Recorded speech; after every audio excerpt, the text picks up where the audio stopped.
Hello S M क्रिएशनमध्ये सगळ्यांचं स्वागत आहे. तर इथे आपण वड्याची भाजी बनवणार आहोत. आपण हे उन्हाळ्याचे वडे आहेत बनवलेले डाळीच्या पिठाचे. तर आता आपण असे हे वडे मी भाजून घेतले. प्रथम इथे बघू शकता तव्यावर भाजून घ्यायचे. जास्त नाही भाजले, थोडे भाजून घ्यायचे, थोडे लालसर होईपर्यंत. आणि इथे मी कांदा आणि कोथिंबीर घेतलेली आहे. तर आता याची भाजी कशी बनवायची ते बघूयात. इथे मी गॅसवर पातेलं ठेवून घेतलेलं आहे. आता याच्यात आपण 2 किंवा 3 चमचे तेल टाकून घ्यायचे. मी इथे आता 2 चमचे तेल टाकते. तर आता इथे मी 2 चमचे तेल टाकून घेतलेलं आहे. तेल आपलं तापून झालं की आपण अर्धा चमचा मोहरी टाकून घ्यायची. इथे बघू शकता मोहरी कडकडून झाली आपली. अर्धा चमचे जिरे टाकायचे. आता आपण कांदा टाकून घ्यायचा. कांद्याला चांगलं परतून घ्यायचे लाल होईपर्यंत. कांदा परतून झालेला आहे. आता आपण कोथिंबीर टाकून घ्यायची.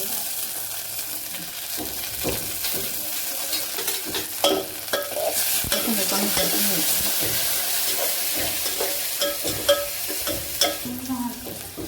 कोथिंबीर परतून झाली की आपण हळद टाकून घ्यायची. इथे 2 चमचे मी अंबारी मसाला टाकते.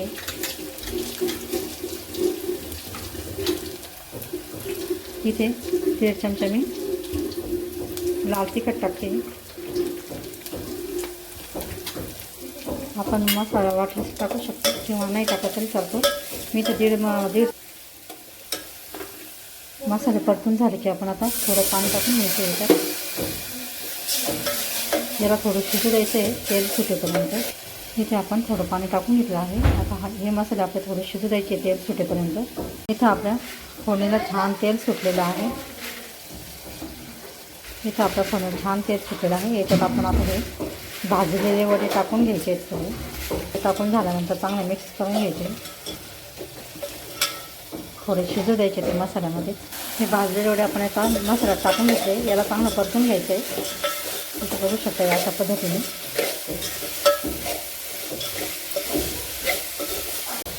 इथे आपले मसाला चांगले परतून झाले वडे. आता याच्यात आपण आवश्यकतेनुसार थोडं पाणी टाकून घ्यायचं आहे. मी ते अर्धा तांब्या पाणी टाकते थोडे शिजण्यासाठी. पाणी टाकून घेतलेलं आहे. आता याला आपण 10-15 मिनटं चांगलं शिजवून घ्यायचं आहे. म्हणजे अशी आपली वड्याची भाजी तयार होते. आपण अर्धा चमचा मीठ टाकून घ्यायचं आहे आवश्यकतेनुसार. मी इथे अर्धा चमचा मीठ टाकते. याला 10-15 मिनटं चांगली शिजू द्यायची आहे.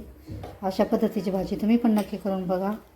माझी रेसिपी आवडल्यास लाईक करा, शेअर करा, चॅनलला सबस्क्राईब करा. व्हिडिओ बघितल्याबद्दल धन्यवाद. मस्त खा आणि स्वस्थ राहा.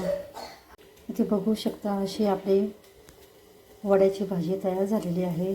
हे खायला पण खूप छान स्वादिष्ट लागते. झणझणीत तिखट आणि एकदम खायला पण खूप छान लागते. ही वड्याची भाजी आपण भाकरीसोबत, पोळीसोबत, खिचडीसोबत, वरण भातासोबत खाऊ शकतो. अशा पद्धतीची भाजी तुम्ही पण नक्की करून बघा. व्हिडिओ आवडल्यास लाईक करा, चॅनलला सबस्क्राईब करा. व्हिडिओ बघितल्याबद्दल धन्यवाद. मस्त खा आणि स्वस्थ राहा.